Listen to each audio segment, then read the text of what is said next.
on why they do it.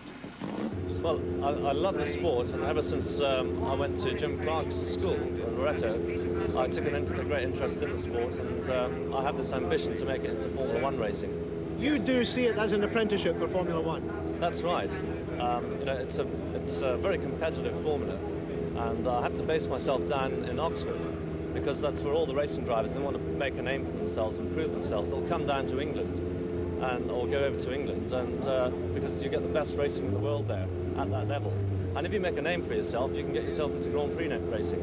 But it all hinges on money, doesn't it? Yeah, it's not as simple it's not as simple as that. I mean, you know, you can be a very good driver, but unless you've got the backing behind you, there's no way you're going to make it to the top. So it all hinges on sponsorship. Now, how do you organise that then? You've arranged the sponsorship for just this one event, haven't you? Well, that's right. I was very keen to do this race because it's attracting some publicity.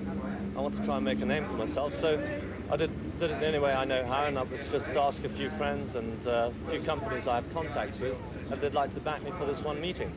In fact, I've got a local printing company involved based in Kirkcaldy. But this is costing about £1,200? Yeah, about £1,200. But I mean, the bigger teams, in fact, I was offered a drive with a particular team, and it would have cost me £8,000, which is night and day. Being a good driver is perhaps 20% of the equation. You know, you've got to be a good businessman.